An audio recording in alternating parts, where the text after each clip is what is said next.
शान्ताकारं भुजगशयनं पद्मनाभं सुरेशं विश्वाधारं सदृशं मेघवर्णं शुभांगं लक्ष्मीकान्तं कमलनयनं योगिभिर्ध्यानगम्यं वन्दे विष्णुं भवभयहरं सर्वलोकैकनाथम। जिनकी आकृति अतिशय शांत है, जो शेषनाग की शैया पर शयन किए हुए हैं, जिनकी नाभि में कमल है, जो देवताओं के भी ईश्वर और संपूर्ण जगत के आधार हैं, जो आकाश की सदृश सर्वत्र व्याप्त है, नील मेघ के समान जिनका वर्ण है, अतिशय सुंदर जिनके संपूर्ण अंग हैं, जो योगियों द्वारा ध्यान करके प्राप्त किए जाते हैं, जो संपूर्ण लोगों के स्वामी हैं, जो जन्म मरण रूप भय का नाश करने वाले हैं, ऐसे लक्ष्मीपति कमल नेत्र भगवान श्री विष्णु को मैं सिर से प्रणाम करती हूँ।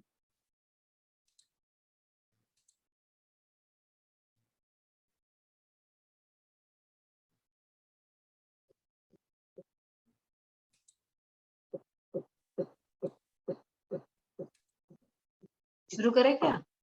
यस। श्रीमद् भगवत गीता के हमारे जो स्वाध्याय का कार्यक्रम चल रहा है, उसके अंतर्गत आज हम 12वें अध्याय में प्रवेश करने जा रहे हैं, जिसका नाम है भक्ति योग। इसमें कुल 20 श्लोक है।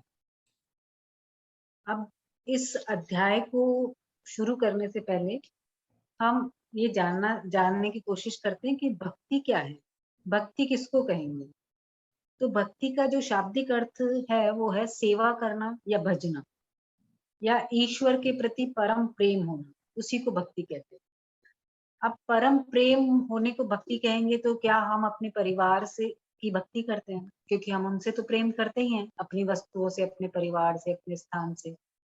लेकिन जो प्रेम है वो श्रद्धा और विश्वास के साथ जहाँ पे किया जाता है, उसको भक्ति कहते हैं। जो घर वालों के प्रति हम प्रेम करते हैं उसको आसक्ति कहते हैं। तो आसक्ति और प्रेम में ये अंतर है। भगवान के प्रति हमारा प्रेम होता है जिसको भक्ति कहते हैं। प्रेम के साथ श्रद्धा और विश्वास, ये दोनों शामिल रहते हैं। जैसे हमारा कोई भी प्रिय होता है, उसका नाम सुनते ही या नाम की उसकी याद आते ही हमारे मन में एक स्नेह उमड़ने लगता है। और हम अब तक अपने गीता के अध्ययन से ये जान गए हैं कि हम जो भी ये संसार देख रहे हैं वो अस्थिर है। तो जो भी हम शरीर को, किसी को याद करते हैं, किसी स्थान को याद करते हैं, किसी वस्तु को याद करते हैं, तो वो सब क्या है? वो सब इस प्रकृति का ही पार्ट है जो कि अस्थिर है। तो हमको करना क्या है? हमको ये करना है कि हम उस चीज को याद करें, उससे अपना संबंध स्थापित करें जो सबका शाश्वत है, निस्वार्थ, जो है हमारा दुख दूर करता है और हमको सुख देता है, और वो हमारा परम हितैषी और वही हमारा संबंध है। उसके प्रति हम अपना प्रेम बढ़ाएं, उसके प्रति हमको अपना प्रेम पैदा करना चाहिए। क्योंकि जैसे हम कोई भी इन्वेस्टमेंट भी करते हैं तो वैसा इन्वेस्टमेंट नहीं करते ना कि लास्ट में खाली हाथ ही रह जाओ, कुछ ना मिले। तो इन्वेस्टमेंट उस जगह पे करो, अपने समय का, अपनी एनर्जी का, जहाँ पे लास्ट में अपन हाथ भरे हुए हो हमारे। तो हमको क्या करना है? हमको भगवान की तरफ मुड़ना है, उससे प्रीति करनी है, इस संसार से नहीं। तो अब कहते हैं कि जो ये प्रीति कैसे हो, तो इसके लिए भगवान ने नवदा भक्ति बताई। सतयुग में प्रहलाद ने अपने पिता हिरण्यकशिपु को बताई थी, और त्रेता में राम जी ने शबरी को बताया था कि नवदा भक्ति क्या है। तो नवदा भक्ति में 9 चीजें आती है, जिसमें पहली है श्रवण, जिसको जैसे कि भगवान की जो भी लीला है, भगवान के अवतार हैं, उनसे संबंधित कोई भी लिटरेचर को सुनना। जैसे परीक्षित ने जब उसको नाग ने काटा तो उसके बाद उसने भागवत सुनी और कल्याण प्राप्त किया। इसी तरह कीर्तन, कीर्तन क्या है? कीर्तन भी भगवान का ही गुणगान है, एक लयबद्ध तरीके में, उसको कीर्तन कहते हैं। सुखदेव जी ने अपना कल्याण किया कीर्तन के माध्यम से। और स्मरण है, जो हम भगवान को याद करते हैं, दिन रात हम उनकी माला फेरते हैं, उनको डायरेक्ट इनडायरेक्ट याद करते हैं। जैसे प्रहलाद ने भगवान की तपस्या करके भगवान को पाया था। पाद सेवन होता है कि अपने आप को भगवान के चरणों में अर्पित कर देना। जैसे हम देखते हैं विष्णु भगवान और लक्ष्मी जी की जब फोटो देखते हैं तो विष्णु भगवान लेटे हुए हैं और लक्ष्मी जी उनको पैरों को दबा रही है। तो पैरों की सेवा करना, पैरों में सब कुछ समर्पित कर देना, ये होता है पाद सेवन। अर्चन होता है, अर्चन होता है कि मन, वचन और कर्म के द्वारा जो सामग्री है उसको ईश्वर के चरणों में अर्पित कर देना, इसको बोलते हैं अर्चन। फिर आती है वंदन। वंदन क्या होता है कि भगवान की मूर्ति या फिर किसी भी अंश में व्याप्त भक्त, आचार्य या गुरु या माता पिता, किसी को भी परम आदर सत्कार के साथ पवित्र भाव से याद करना, उनकी सेवा करना, उनको नमस्कार करना, ये कहलाता है वंदन। फिर आता है ये वंदन के थ्रू अक्रूर, अक्रूर ने कल्याण पाया था। और फिर आता है दास से भक्ति। दास से भक्ति में क्या है कि मैं तो भगवान का दास हूँ, भगवान मुझे जो आज्ञा दे, भगवान मुझसे जो मेरे को जैसा भी समय बिताए, जो भी कुछ हो उस सब में भगवान की कृपा समझना। भगवान का दास, जैसे हनुमान जी ने भगवान को अपना भगवान के को अपना खुद को अपना भगवान का दास समझा था हमेशा। फिर आता है सख्य। सख्य मतलब दोस्त, मित्र, मित्र भाव से भी भक्ति करते हैं भगवान की, जैसे अर्जुन। फिर आता है आत्मनिवेदन। आत्मनिवेदन क्या होता है? अपने आप को समर्पित कर देना भगवान और अपने खुद की सत्ता को ही मिटा देना, उसको कहते हैं आत्मनिवेदन। जैसे मीरा, मीरा ने अपने आप को पूरी तरह से भगवान को समर्पित कर दिया था और कल्याण को प्राप्त की थी। तो इस तरह से भक्ति के 9 तरीके बताए गए। अब जो हमारे ऋषि मुनि हुए हैं, जो हमारा पुराण है, जो भी हम इस संबंधित हमारी जो भी सामग्री है पढ़ते हैं जिनको, उनके अनुसार भक्ति क्या है ये देखते हैं एक बार। तो वेद व्यास कहते हैं कि गुरु गोविंद की पूजा, उपासना आदि में अनुराग होना ही भक्ति है। और जो गर्गाचार्य, उनके हिसाब से कथा आदि में अनुराग होना भक्ति है। और शांडिल्य ऋषि बताते हैं कि आत्मा में प्रीति ही भक्ति है। जो नारद भक्ति सूत्र है वो कहता है कि सब कर्मों को भगवान में अर्पण करना और भगवान का तनिक भी विस्मरण न होने पर परम व्याकुल होना की भक्ति है। मतलब भगवान को जिस समय याद ना आए, वो क्षण को याद करके व्याकुल हो जाना, वही भक्ति है। तो इस भक्ति को एक स्पष्ट डेफिनेशन टाइप में देखे तो जो भक्ति है वो अपने इष्ट के प्रति ऐसा समर्पण भाव है जो मन में विश्वास जगाता है कि जिसकी हम शरण में हैं तो हम सदा शांत, सूचित और सुरक्षित और सदाचारी रहेंगे। और साथ ही हम क्या प्राप्त करेंगे? संतुष्टि, तृप्ति, तटस्थता और आध्यात्मिक चेतना। ये हम पर बरसात होगी इस चीज की, ये हम पाएंगे और उसकी कृपा से हम एक चित होकर बहुमूल्य जीवन जिएंगे। ये भक्ति की एक परिभाषा है। भक्ति रस है, क्योंकि भगवान है वो रस स्वरूप है। तो हमारे पुराणों में जिसके पास भक्ति नहीं है, जिसके पास भक्ति रूपी रस नहीं है, उस मनुष्य को पशु समान माना गया। भागवत में भी भगवान उद्धव से कहते हैं कि जैसे धधकती हुई आग लकड़ियों के बड़े ढेर को जलाकर खाक कर देती है, वैसे ही मेरी भक्ति भी समस्त पापों को जलाकर नाश कर देती है। और दुर्वासा ऋषि से कृष्ण भगवान ने कहा था कि मैं तो भक्त के अधीन हूँ। श्री राम ने भी ऐसा ही कुछ कहा था कि भक्त मेरे मुकुटमणि, मैं भक्तन का दास। इस तरह से भक्ति की बहुत महिमा बताई गई है। अब जो आज हम अध्याय पढ़ने वाले हैं, तो हमने 11 अध्यायों का जो भी अध्ययन किया है श्रीमद् भगवद गीता का, तो हमने ये देखा कि भगवान ने अर्जुन के हर प्रश्न को बड़े शांति से, बड़े विस्तार से उसका जवाब दिया है, हर प्रश्न का। और जो भी प्रश्न दिया है अर्जुन ने, भगवान ने उसके उत्तर को भक्ति योग, ज्ञान योग, कर्म योग के हिसाब से, उसका तीनों के हिसाब से उसका जवाब दिया है। और साथ ही साथ भगवान ने कर्म योग, ज्ञान योग भक्ति योग, इन सबको खूब अच्छी से समझाया है। भक्ति योग हम इस चैप्टर में पढ़ेंगे और हम कर्म योग और ज्ञान योग पढ़ चुके हैं। ज्ञान योग को हमने चैप्टर 2 में पढ़ा था और कर्म योग को हमने चैप्टर 3 में पढ़ा था। तो इस ये जो हम 12वां अध्याय पढ़ने जा रहे हैं, इसमें भक्ति की प्रधानता वाला अध्याय है, इसलिए इसको भक्ति योग नाम दिया है। और इस अध्याय में अनेक साधनों सहित भगवत भक्ति का वर्णन किया गया। इसमें भक्तों के लक्षण बताए हैं और अध्याय के शुरुआत जो होती है वो भी भगवत भक्ति से होती है और इसका जो उपसंहार होता है यानी लास्ट श्लोक भी भक्ति से ही खत्म होता है। अब इस जो ये अध्याय है, इसकी इंपॉर्टेंस, इसकी महत्ता इस बात से समझ में आती है कि भगवान 12वें अध्याय के दूसरे श्लोक से भक्ति का प्रकरण शुरू करते हैं और 14वें अध्याय के 20वें श्लोक तक अविराम बोलते हैं। पूरी गीता में इतना जो लंबा प्रकरण है वो भक्ति योग के साथ शुरू होता है। इससे ये स्पष्ट है कि भगवान इस प्रकरण को अत्यंत महत्वपूर्ण समझते हैं और इसको अपने भक्तों को, साधकों को इसकी इम्पोर्टेंस बताना चाहते हैं। तो जो साधक है उसको इस चैप्टर के माध्यम से निराकार और जो साकार स्वरूप है भगवान का, उसमें एकता मालूम हो और जो साधक है उसके हृदय में दोनों स्वरूपों को प्राप्त करने का जो साधन है वो रहस्य भी प्रकट हो।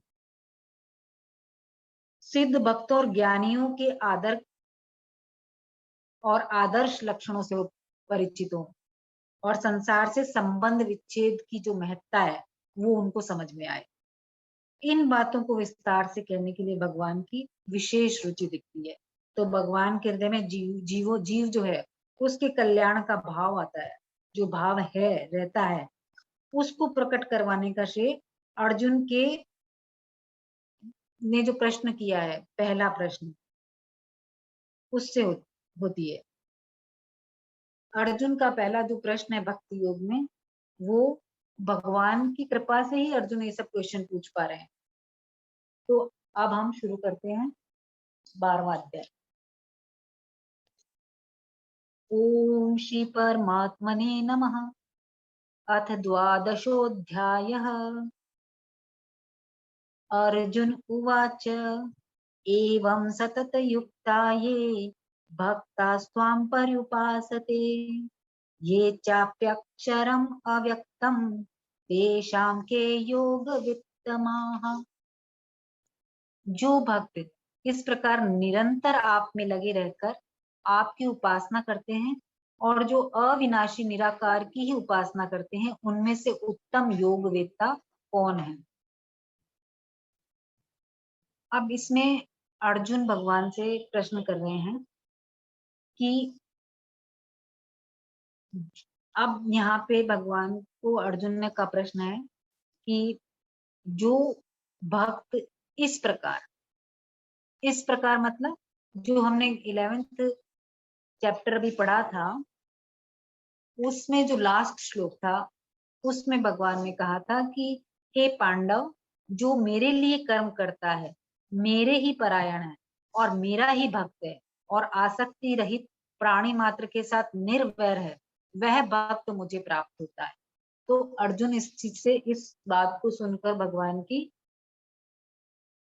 इस तरफ सोच उनकी बढ़ती है कि अब जो ये दोनों तरह के भक्त हैं उनमें से श्रेष्ठ कौन है। दोनों तरफ कौन से भक्त, जो भगवान को सगुण मानते हैं और जो भगवान को निराकार, सगुण साकार मानते हैं और जो भगवान को निराकार मानते हैं, उन दोनों में से कौन श्रेष्ठ है। ऐसा अब जो भक्त इस प्रकार निरंतर लगे रहकर मतलब जिसका ये भाव होगा कि मैं भगवान का हूं, तो जब उसका ये भाव रहेगा और भगवान में पूर्ण श्रद्धा होगी जिस साधक की, और जिसका जो एकमात्र उद्देश्य भगवत प्राप्ति का होगा, तो उसकी जो कोई भी क्रिया होगी, चाहे वो पारमार्थिक क्रिया कर रहा है जैसे जप ध्यान आदि कर रहा है, या फिर कोई व्यावहारिक क्रिया कर रहा है, जैसे अपने शारीरिक और आजीविका संबंधी कोई भी क्रिया कर रहा है, तो उसका उन दोनों क्रियाओं में उसका संबंध भगवान से बना रहता है। तो निरंतर का मतलब ऐसे साधक से है जो कि भगवान को कभी भी भुलाता नहीं है, चाहे वो पारमार्थिक क्रिया कर रहा हो, चाहे वो व्यवहारिक क्रिया कर रहा हो। अब क्या होता है कि हम हमारे साथ सबसे बड़ी भूल हम क्या करते हैं कि हम अपना दिन शुरू करते हैं, उसके बाद हम थोड़ा जितनी भी देर 5 मिनट से लेके जो जितनी देर करता है वो भगवान का नाम ले लिया, उसके बाद भूल जाते हैं। हम कहते हैं तो हमारा डेली रूटीन है कि भाई भगवान का नाम लिया, जैसे हमारा दिन भर का रूटीन रहता है ना कि अभी खाना खाया सोना है, इसी तरह से ये भी एक रूटीन है कि भगवान का नाम लिया और भगवान के साथ ही वहीं छोड़ दिया। लेकिन जब हम सांसारिक क्रिया करते हैं तो हम भगवान को भूल जाते हैं। तो इस भूल का कारण क्या है? क्योंकि हम अपना उद्देश्य भूल जाते हैं। जब तक हम अपना उद्देश्य धन की प्राप्ति, मान की प्राप्ति और अपने घर परिवार का लालन पालन करने का जो हमारा उद्देश्य बना रहेगा, तब तक हमारा जो संबंध है वो निरंतर नहीं रहेगा भगवान के साथ। अगर हम अपने जीवन के एकमात्र उद्देश्य क्या है, जो भगवत प्राप्ति, उसको ठीक ठीक से पहचान लें, तो जो हमारी हर क्रिया भगवत प्राप्ति का साधन हो जाएगी। तो जो हमारा भगवत प्राप्ति का उद्देश्य हो जाने पर भगवान का जो हम स्मरण करते हैं, जप करते हैं, ध्यान करते हैं, वो तो भगवान से उस समय तो संबंधित रहते ही हैं। लेकिन जब हम व्यवहारिक क्रिया करते हैं, उस समय भी हम नित्य निरंतर भगवान में लगे हुए रह सकते हैं। अगर कोई भी हम क्रिया आरंभ कर रहे हैं, तो उससे पहले अगर हम भगवान को स्मरण करते हैं, तो और जब हमारी वो क्रिया खत्म होती है और भगवान को स्मरण करते हैं, तो क्या माना जाएगा कि क्रिया करते समय भी हम भगवान का स्मरण कर रहे हैं। जैसे कहा जाता है ना कि नींद से आने से पहले भगवत स्मरण करो और सुबह उठते ही भगवान का स्मरण करो, तो पूरी जितनी भी 8 घंटे की नींद ली है, वो पीरियड माना जाएगा कि आपने भगवत स्मरण किया, ऐसा कहते हैं। तो इसका मतलब है हमने स्टार्ट किया भगवत स्मरण से और लास्ट किया भगवत स्मरण, तो हमारा बीच का भी यही माना जाएगा कि हम भगवत स्मरण कर रहे हैं। तो हमारी कोई भी क्रिया, हम चाहे फिर क्रिया में लीन हो जाए, लेकिन वो माना क्या जाएगा कि हम भगवान को याद करते हुए कार्य कर रहे हैं। आप कह रहे हैं कि जो भक्त इस प्रकार निरंतर आप में लगे रहकर आप की उपासना करते हैं, आप मतलब या आप मतलब भगवान का जो सगुण साकार रूप है, जो भगवान ने भक्तों की इच्छा के अनुसार समय समय पर धारण किया है, या भगवान का जो अवतारों का जो स्वरूप है, और वो सब स्वरूप की उपासना करते हैं। अब उपासना क्या होता है? उपासना ऐसे साधक को क्या करना है कि जैसे क्या होता है कि एक एग्जाम्पल लेते हैं कि जैसे कोई गवर्नमेंट टीचर है, गवर्नमेंट टीचर टीचर है स्कूल में, और उसको आ जाता है कि आज तुम वोटर लिस्ट बनाओ, आज तुम जनसंख्या की गणना करो, आज तुम कोविड के अवेयरनेस के लिए जाओ गाँव में, आज तुम गाँव में इकट्ठा मत होने, मतलब कुछ भी काम पे गवर्नमेंट लगा देती है। कोई एग्जाम हो तो उसमें ड्यूटी लगा देती है। तो उससे पूछते हैं गवर्नमेंट टीचर से कि आप क्या करते हैं, तो क्या कहता है, मैं इस स्कूल में टीचर हूँ, XYZ जो भी स्कूल है उसमें मैं टीचर हूँ। मतलब वो इतने रोल करने के बावजूद भी वो ये नहीं भूलता कि वो स्कूल का टीचर है। तो जैसे इसके ऊपर एक जोक भी है कि एक बार दो टीचर बिरला जी के घर के आगे से गुजरते हैं, तो एक टीचर बोलता है कि अगर मुझे बिरला जी की सारी धन संपत्ति मिल जाए तो मैं बिरला जी से भी पैसे वाला हो जाऊं। तो बोले कि दूसरा पूछता है, भाई तू कैसे पैसे वाला हो जाएगा, तुझे उतनी ही तो प्रॉपर्टी मिलेगी जितनी है बिरला जी की। तो बोलता है कि क्यों, मैं 2 ट्यूशन भी तो करता हूँ। मतलब अपने स्वरूप को वो भूला नहीं, चाहे उसके पास कितना भी पैसा है। तो अपने ऐसे साधक को क्या चाहिए कि कभी भगवान में तल्लीन हो जाए, कभी भगवान का स्मरण करके कर ले, जैसे जप करना आदि, और जो सांसारिक कार्य करे, तो जो लोगों की सेवा करे, कोई भी कार्य करे वो दूसरों की सेवा के लिए करे, सेवा मानकर करे, और हमेशा भगवान जो भी कर्म करेगा वो भगवान की स्मरण कर में लगा रहेगा। तो इसको बोलते हैं उपासना। ऐसी जो उपासना होती है वो कहलाती है अच्छी तरह से की गई उपासना। और जो जो अविनाशी निराकार की उपासना, यहाँ पे जो का मतलब है जो निर्गुण निराकार की उपासना करते हैं, ऐसे वाले साधक साधक से इनका आशय है।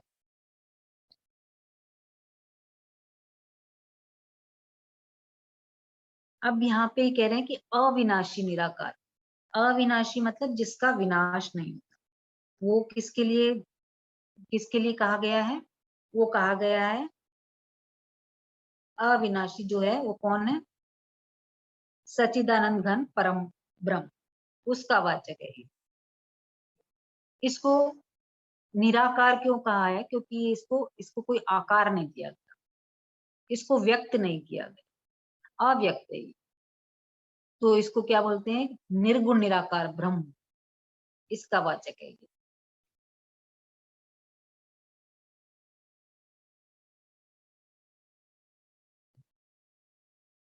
आप ये कह रहे हैं कि जो अविनाशी निराकार की उपासना करते हैं उनमें से उत्तम योगवेत्ता कौन है?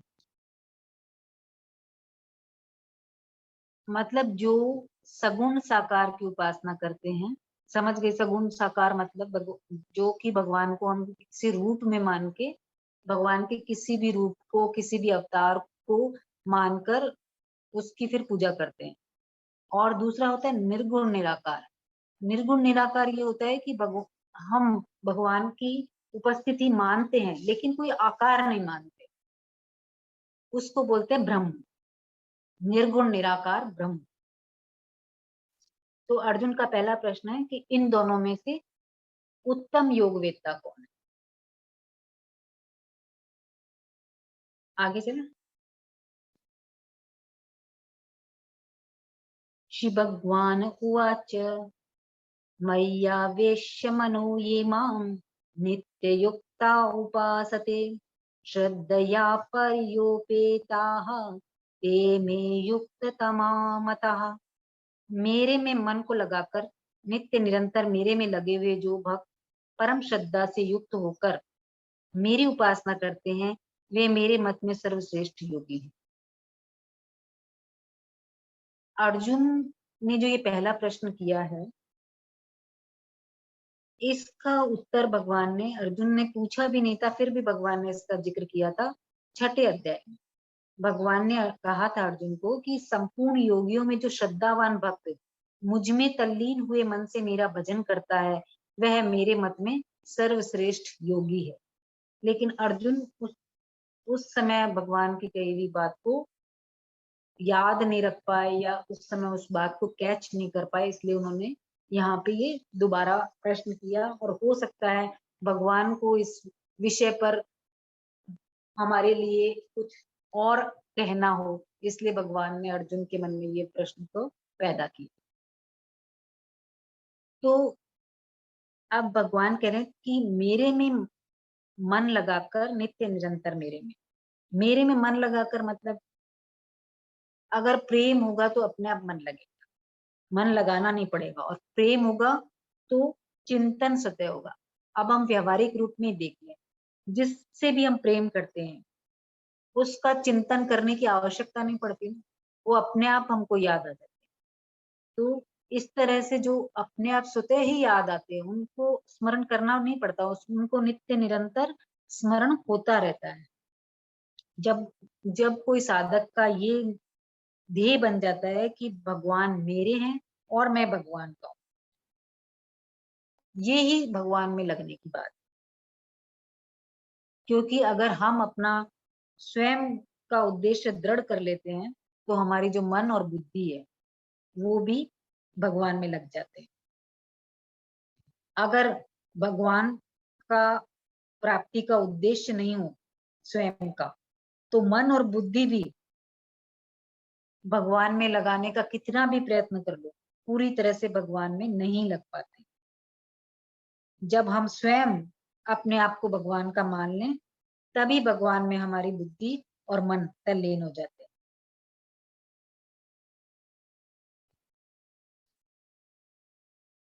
अब ज्यादातर साधकों को ये शिकायत रहती है कि भगवान में नहीं लगता मन, बुद्धि नहीं लगती भगवान में। तो मन और बुद्धि अगर हमारा एकाग्र होता है, तो देखो, मन और बुद्धि से तो हम कुछ भी पा सकते हैं। कोई भी चीज का मन बना के अपनी बुद्धि के हिसाब से हम कोई भी सिद्धि पा सकते हैं, किसी चीज में सिद्धस्त हो सकते हैं। लेकिन जो हमारा कल्याण है, वो किसमें है? स्वयं को भगवान में लगाने से। सिर्फ मन और बुद्धि को लगाने से नहीं चलेगा, स्वयं को भगवान में लगाने से ही हम हमारा कल्याण संभव है। तो मतलब उपासना का क्या मतलब हुआ कि जो स्वयं को भगवान के अर्पित करता है और जिसका ध्येय ये हो जाता है कि मैं भगवान का ही हूँ और भगवान मेरे। और स्वयं को भगवान में अर्पित करने से जो भी जप, नाम, चिंतन, ध्यान, जो भी शास्त्र वेद काम करता है, वो भगवान के लिए हो जाता है। तो जो जीव है, जीव की जो शरीर और संसार के साथ मान्यता इतनी दृढ़ है कि उसको बिना याद किए याद रहता है कि मैं कौन हूँ, ये बिना याद रखे याद रहता है। इतना ही जो बिना याद किए याद रहता है, ऐसा अगर प्रेम, ऐसा अगर संबंध हम पहचान लें अपना भगवान से, तो हम भगवान को कभी नहीं भूलेंगे। फिर तो हमारा उठते बैठते, खाते पीते, सोते जागते हर समय भगवान का स्मरण स्वतः होता रहेगा। जो साधक होते हैं वो उनका उद्देश्य ये नहीं रहता कि मेरे को भोगों का संग्रह करना है या मुझे कोई सुख लेना है। उसका सिर्फ एक ही उद्देश्य रहता है कि मेरे को तो भगवान को प्राप्त करना है। अगर वो ऐसा मान लेता है तो समझना चाहिए कि उसको भगवान से जो संबंध है उसकी पहचान आरंभ हो गई है। अब जब पहचान आरंभ हो गई तो वो अपने मन, बुद्धि, जो इंद्रियां हैं, उनके द्वारा उसकी सांसारिक भोग और संग्रह में बिल्कुल मन नहीं रहता। अब क्या होता है कि हम जिस स्टेज पे हैं, जिस स्टेट पे हैं, हम क्या देखते हैं कि हम सांसारिक चीजों से भी जुड़े हुए हैं और हम पारमार्थिक लाभ भी चाहते हैं। हम ये पूरा छोड़ना नहीं चाहते और वो पूरा लेना चाहते हैं। तो सत्यता क्या है कि जो जीव है वो भगवान का है। और जो जीव मानो है, एक छोटी बॉल के हिसाब से मान लो एक जीव है। अब वो जीव प्रकृति से पूरा सुख भोगना चाहता है, तो उसमें भगवान का अंश तो बचा ही नहीं ना। वो तो पूरा प्रकृति का होके रह गया, भगवान की तरफ तो है ही नहीं। अगर थोड़ा थोड़ा वो कदम बढ़ाएगा आगे आगे भगवान का, तो जितना जितना कदम बढ़ाएगा, वो बॉल में उतना उतना अंश भगवान का बढ़ता जाएगा। और जिस दिन प्रकृति के साथ एकदम संबंध छूट जाएगा, वो बॉल दूसरे कोर्ट में गिर जाएगी, वो टोटल भगवान की हो जाएगी, प्रकृति से एकदम विमुख हो जाएगी। तो इस तरह से भगवान को नित्य निरंतर याद रखकर अपना कल्याण किया जा सकता है। तो भगवान कह रहे हैं कि जो भक्त परम श्रद्धा से युक्त होकर मेरी उपासना करते हैं, जहां पे कोई भी साधक है उसकी श्रद्धा होगी, किसमें होगी? जिसको सर्वश्रेष्ठ समझेगा, उसमें उसकी श्रद्धा होगी। आज के सिनेरियो में देखो तो अपनी अपनी श्रद्धा अलग अलग जगह पे है, अलग अलग। कोई बोलते हैं कि पीएम के तुम तो पीएम, जिनकी श्रद्धा होती है तो भक्त हो, तुम तो पीएम के भक्त हो, ऐसे बोला जाता है ना। तुम तो इसके भक्त हो, उसके भक्त हो, मतलब जिसमें आपकी पूरी श्रद्धा हो। श्रद्धा कैसे बढ़ेगी, कैसे आती है वो श्रद्धा? जब हम उसको सर्वश्रेष्ठ समझते हैं। तो श्रद्धा किसने बढ़ाई? बुद्धि ने। तो बुद्धि लगाई तो श्रद्धा बढ़ी, और जहां प्रेम बढ़ाया तो मन लगा। इस तरह से भगवान में अपनी मन और बुद्धि को लगाकर अपनी भक्ति को आगे बढ़ाया जाता है। तो भगवान कह रहे हैं कि जो भक्त भगवान के साथ नित्य निरंतर संबंध का अनुभव करता है, उसको कभी वियोग का अनुभव ही नहीं होता। तो ऐसा जो भक्त है वो सर्वश्रेष्ठ योगी, सर्वश्रेष्ठ भक्त है भगवान। आगे चले।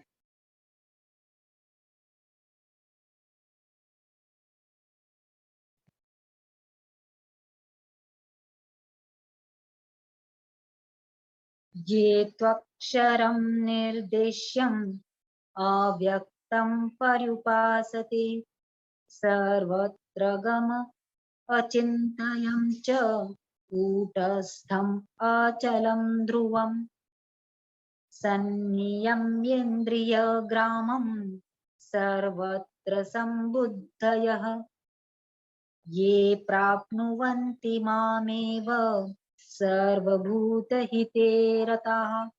जो अपनी इंद्रियों को वश में करके अचिंत्य, सब जगह परिपूर्ण, अनिर्देश्य, कूटस्थ, अचल, ध्रुव, अक्षर और अव्यक्त की उपासना करते हैं, वे प्राणी मात्र के हित में रत और सब जगह सम बुद्धि वाले मनुष्य मुझे ही प्राप्त होते हैं। अभी पहले वाले श्लोक में भगवान ने सगुण उपासकों को सर्वश्रेष्ठ बताया। तो अब ये प्रश्न उठता है कि क्या निर्गुण उपासक सर्वश्रेष्ठ योगी नहीं है? तो इस बात की भगवान पहले से ही अपने बात को शुरू कर देते हैं कि जो अपनी इंद्रियों को वश में कर, इंद्रियों को वश में करने के लिए इंद्रियों को ज्यादा, जैसे कोई गिटार होता है ना जिसमें तार होते हैं, तो अगर हम ज्यादा गिटार के तारों को कस देंगे तब भी हम मनचाहा सुर नहीं छेड़ सकते, और उसको एकदम लूज छोड़ देंगे तब भी हम अपने मनचाहा सुर नहीं निकाल पाएंगे। तो इंद्रियों का जो सम्यक प्रकार से, मतलब न तो ज्यादा ढीला छोड़ के न ज्यादा कस के, और अच्छे से अपने वश में रख ले।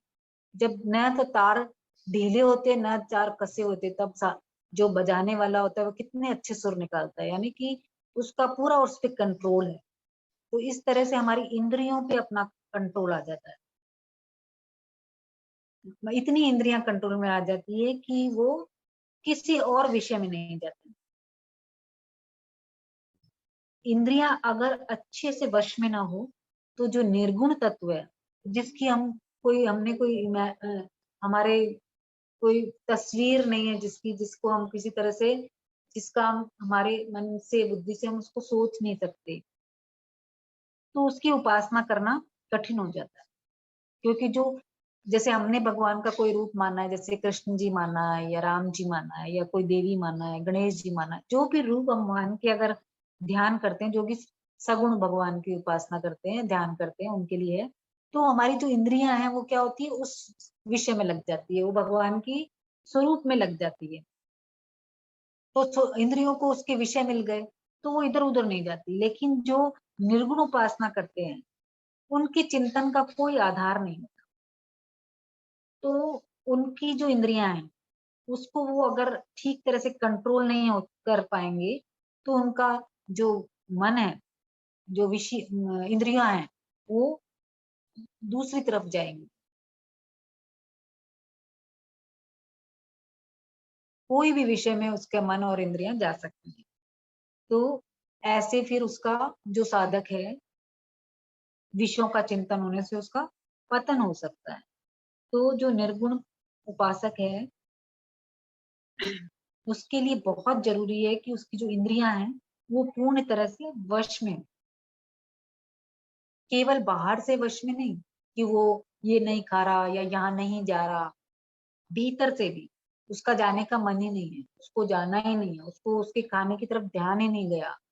इस तरह से भीतर से भी उसको अपने ऊपर कंट्रोल है, अंतःकरण में भी उसके कोई राग नहीं। तो जब तक भीतर और बाहर दोनों तरफ से अपना कंट्रोल नहीं होगा तब तक निर्गुण उपासना करना, निर्गुण निराकार की उपासना करना मुश्किल होता है। दिक्कत आती है, कठिन है। तो जितनी निर्गुण निराकार की उपासना करने में दिक्कत आती है, उस दिन सगुण साकार में नहीं आती। फिर कह रहे हैं कि जो अपनी इंद्रियों को वश में करके अचिंत्य, अचिंत्य मतलब चिंतन ना हो सके, जिसका चिंतन ना हो सके मतलब जिसका अनुमान नहीं है कि वो कैसा है क्या है, तो जो निर्गुण निराकार ब्रह्म है उसको, उसका चिंतन नहीं हो सकता,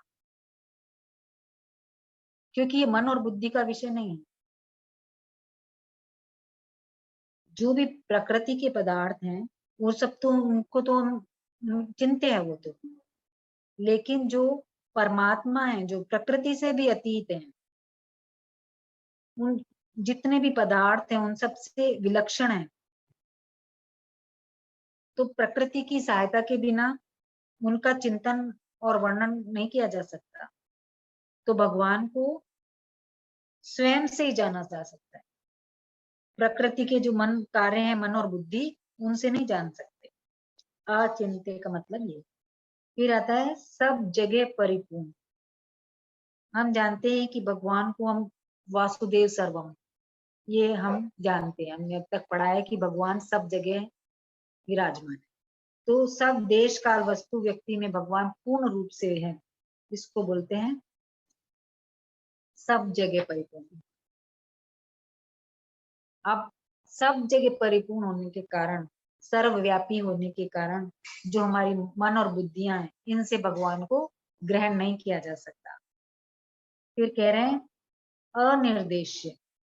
अनिर्देश्य मतलब जिसको, जैसे अपन रोड पे जा रहे हैं तो हमें निर्देश होता है ना कि एरो से निर्देश दिए जाते हैं कि इधर मुड़ोगे तो आपको इधर जाना है, तो इधर ये रास्ता है, इधर ये रास्ता है, ऐसे एरोज बने होते हैं, निर्देश दिए होते हैं कि आप इधर जाओ। लेकिन भगवान तो सब जगह व्याप्त है, आप भगवान को कैसे निर्देश करोगे? क्योंकि भगवान जो हमारी भाषा है या हमारी वाणी है उसका विषय ही नहीं है, क्योंकि भगवान जो है वो कोई भी जाति गुण और क्रिया और संबंध से और देश काल वस्तु व्यक्ति से, इन सबसे ऊपर है, तो उनका कैसे निर्देश किया जा सकता है? उनको निर्देश नहीं किया जा सकता। जो देख लेते हैं वो भी नहीं बता सकते भगवान के बारे में, क्योंकि जो आंखों ने देखा है, वाणी के पास वो जुबान नहीं है कि वो आंखों से देखा हुआ बयां कर सके। फिर कह रहे हैं कूटस्थ। कूटस्थ मतलब हमेशा एक तरह का रहने वाला, एक रस रहने वाला, उसको कूटस्थ कहते हैं। जैसे गहने कूटे जाते हैं, एक वो होता है पत्थर होता है, उस पर गहने बनते हैं, कोई भी औजार अस्त्र गहने जो भी बनते हैं, पर वो तो वैसा वैसा रहता है और गहनों में डिजाइन डिजाइन बनाई जाती है। तो भगवान भी कूटस्थ है, मतलब उनमें कोई अंतर नहीं आ रहा, सदा एक रस रहने वाले। क्या कह रहे हैं कि अचल। अचल का मतलब है कि जिसमें आने जाने की क्रिया नहीं हो। अब भगवान कहाँ से आएंगे कहाँ से जाएंगे? हम जब कह रहे हैं कि भगवान तो सब जगह व्याप्त है, तो वो कहाँ जाएंगे, फिर हमारे पास कहाँ से आएंगे? तो जब हमारे कोई भी बहुत बड़ी साधना कर लेता है और उस पे भगवान की कृपा होके भगवान जब दर्शन देते हैं, तो हम क्या बोलते हैं? भगवान ने दर्शन दिए या भगवान प्रकट हुए। मतलब कहीं से आए नहीं है, वो प्रकट हो गए, जहाँ पे थे वहां पे दिख गए, उसको प्रकट हो गए। फिर आता है ध्रुव। ध्रुव का मतलब होता है जिसकी सत्ता निश्चित हो। निश्चित मतलब जो सत्य है और नित्य है, उसको ध्रुव कहते हैं। तो जो ब्रह्म है, सचिदानंद घन ब्रह्म है, सत्ता रूप में सब जगह विद्यमान, इसलिए उनको ध्रुवम कहा जाता है। तो निर्गुण ब्रह्म के जो ये 8 विशेषण दिए गए हैं, उनमें से सबसे महत्वपूर्ण ध्रुव है।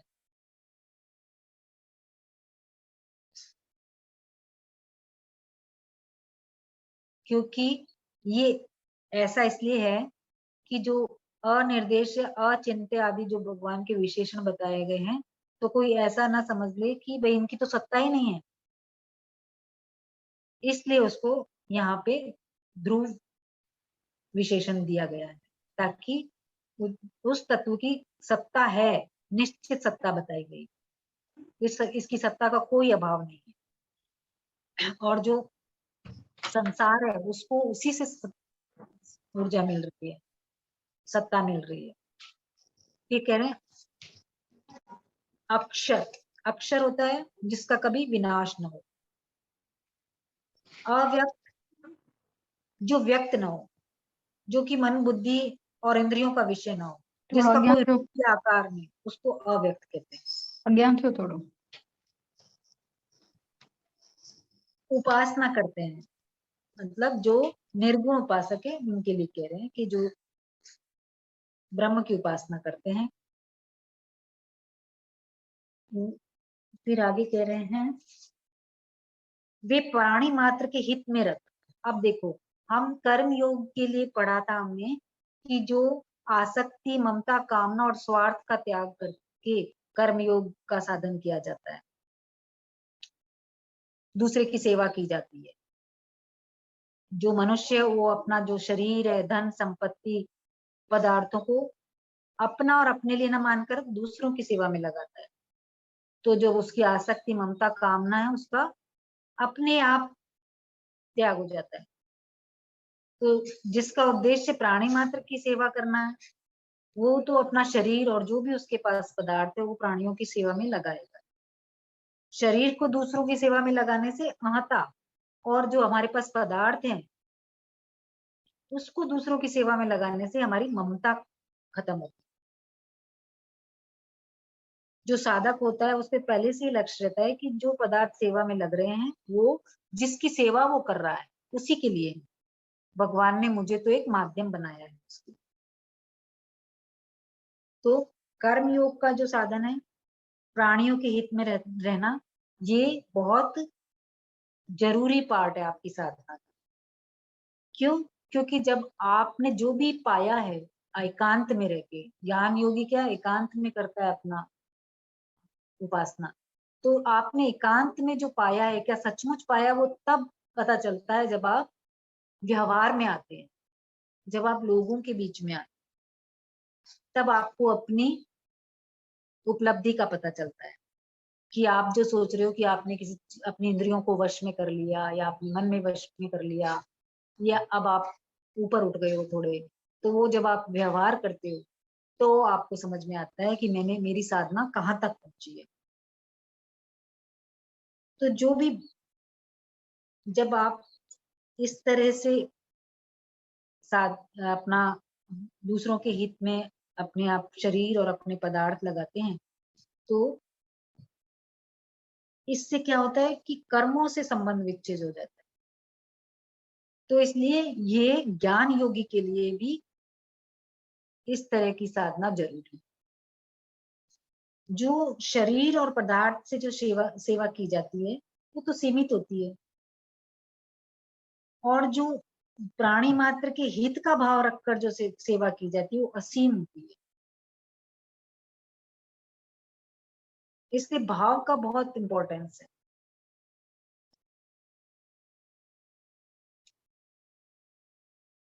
ज्ञान योगी जो होता है वो चाहता है कि मेरा जड़ता से संबंध विच्छेद हो जाए, परंतु जब तक प्रकृति की से उसका संबंध है, प्रकृति के पदार्थों की चाहना है, उनके प्रति जो उसका आदर है, तब तक वो उसके लिए जो ये सब कुछ है प्रकृति है उसको स्वप्न समझकर कुछ भी त्याग करना उसके लिए बहुत कठिन हो जाता है। लेकिन जो कर्म योगी होता है वो जब दूसरों की सेवा में अपने पदार्थ और शरीर को लगा देता है तो उसका लगाकर उसका जो त्याग है वो ज्ञान योगियों की अपेक्षा सुगमता पूर्वक कर सकता है। जो ज्ञान योगी होता है वो जब उसमें तीव्र वैराग्य आएगा तभी ही उससे पदार्थों का त्याग हो सकता है।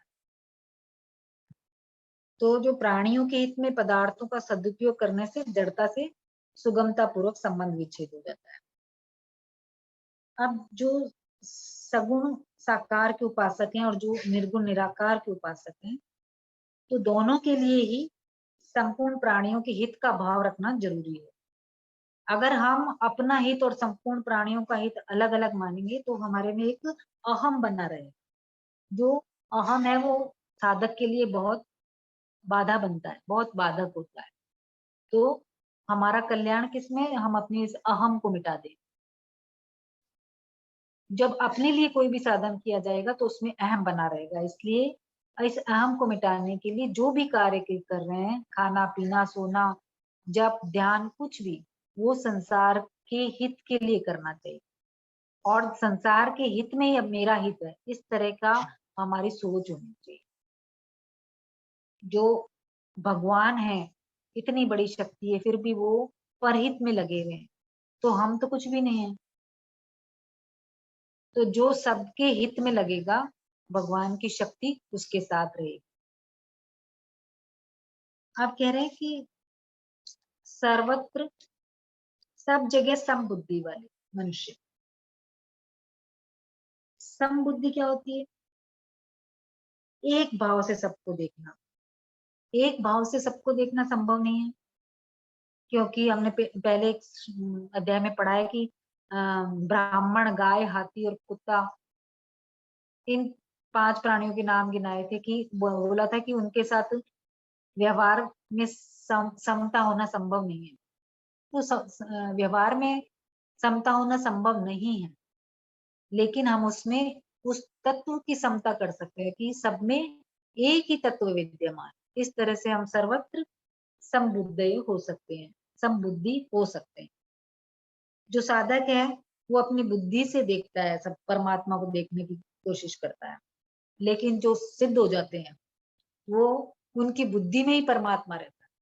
तो जब बुद्धि में ही परमात्मा है, परमात्मा के सिवा कुछ है ही नहीं, तो इसलिए उनको हर जगह भगवान दिखते हैं।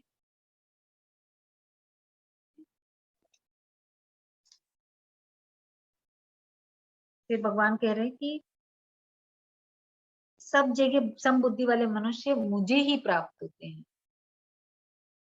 अभी भगवान ने जो सगुण साकार का उपासक है उसको श्रेष्ठ बता दिया, लेकिन भगवान यहाँ पे कह रहे हैं कि जो निर्गुण उपासक है उसको कहीं ये ना लगे कि निर्गुण तत्व कोई दूसरा है और सगुण कोई दूसरा है। इसलिए भगवान ये कह रहे हैं कि निर्गुण जो ब्रह्म है वो मुझसे भिन्न नहीं है, जो सगुण और निर्गुण दोनों मेरे ही स्वरूप है।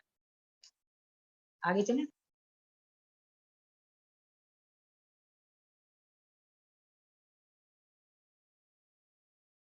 ओम पूर्णमद पूर्णमिदं पूर्णात् पूर्णमुदच्यते पूर्णस्य पूर्णमादाय पूर्णमेवावशिष्यते। ओम शांति शांति शांति।